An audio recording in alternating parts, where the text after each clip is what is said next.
Maka muncullah Syekh Yasin, Ahmad Yasin. Syekh Yasin ini menarik. Beliau berangkat ke Mesir tahun 1155-56, belajar di Al-Azhar. Ditangkap oleh rezim pada masa itu karena diduga ikut dengan gerakan Ikhwanul Muslimin. Dulu Jamal Abdul Nasir itu sahabatan dengan Syekh Hasan Al-Banna, sahabatan dua-duanya itu. Cuma karena beda pandangan politik, kemudian beda pandangan, maka gerakan Syekh Al-Banna kemudian dimatikan. Singkatnya begitulah. Dianggap kemudian menyimpang karena masalah politik dan kita nggak ikut-ikut ke sana. Singkatnya bagaimana?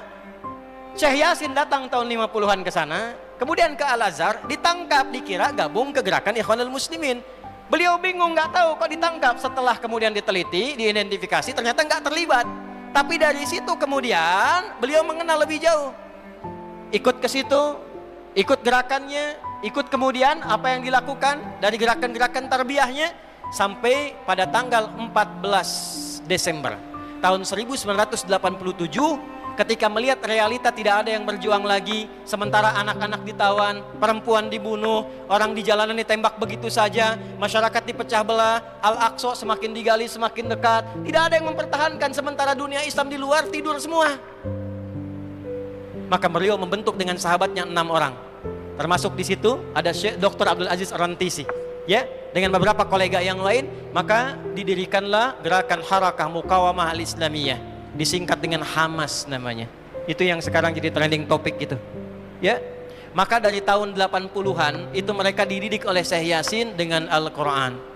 Diajarkan kepada mereka tentang kisah-kisah ini. Bagaimana perjalanan Yahudi, karakternya bagaimana, sifat penakutnya bagaimana, cara masuk ke mereka bagaimana, seperti apa gambarannya, dan dihitunglah siklus 40 tahunan. 1987, 40 tahun ditambah itu berapa? 2027. Jadi disiapkan oleh beliau 3 fase di surah Al-Isra yang tadi dibaca, khususnya ayat 4 sampai dengan ayat ke-7-nya. Wa qadayna ila bani Israila fil kitab la tufsidunna fil ardi marrataini wa la ta'lunna 'uluwan kabira. Bani Israel itu kata Allah sudah tetap perjalanannya dari sejak generasinya ini berjalan selalu merusak dan mewarisi karakter-karakter tadi. Maka apa yang terjadi? Kerusakan akan terus dibangun sampai ada kemudian ketiga fase. 3 fase ini sudah selesai 2, sekarang masuk yang ketiga. Maka yang ketiga ini fa idza jaa wa'dul akhirati, maka jika datang janji Allah yang terakhir untuk mereka. Apa fase yang ketiga ini? Ada 3 bagian lagi. 1, liyasu'u wujuhakum.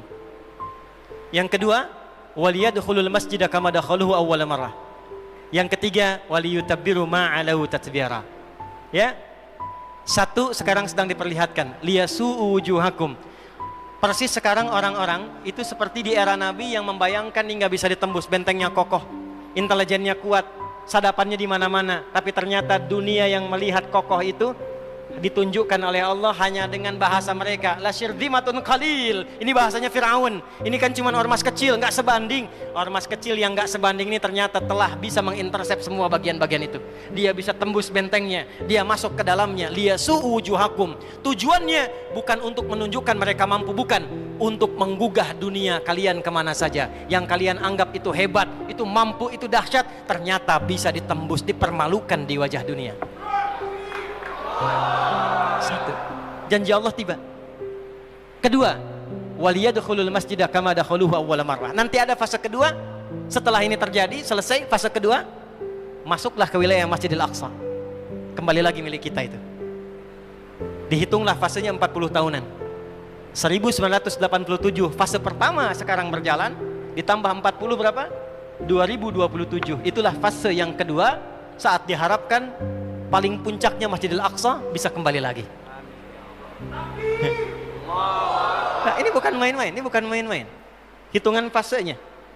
Antum lihat video viralnya Syekh Ahmad Yasin itu ketika menjelaskan itu. Saya tahu betul itu.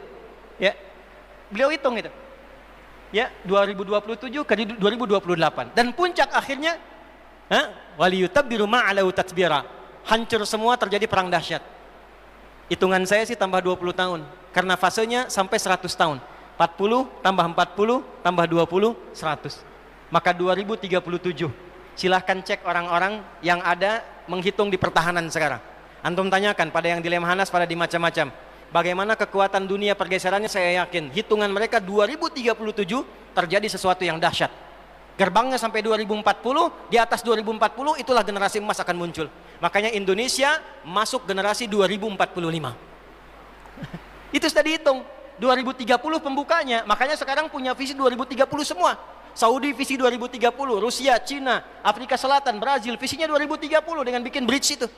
Semua visinya ke sana. Dan yang paling dahsyat, hitungan itu secara spesifik isyaratnya sudah ada dalam Al-Quran. Dan ini bukan ilmu utak-atik, bukan viral TikTok. Ingat, ini sudah sejarah yang berlangsung dari penelitian masa lalu. Maka wajar kalau sekarang mereka takut dikepung. Kenapa? Karena ketika Hamas datang dengan pasukannya darat, laut, udara, itu mempraktekkan surat Al-Hasyr yang sudah mereka pelajari bertahun-tahun. Datang lewat darat, lewat laut, lewat udara. Takut mereka semua. Maka dikontaklah kemudian kolega-koleganya. Datanglah kapal induk 2 dari Amerika. Satu lagi datang, Inggris datang, kemudian Kanada datang, Jerman siapkan pasukan. Kenapa? Karena trauma dengan pengepungan. Satu.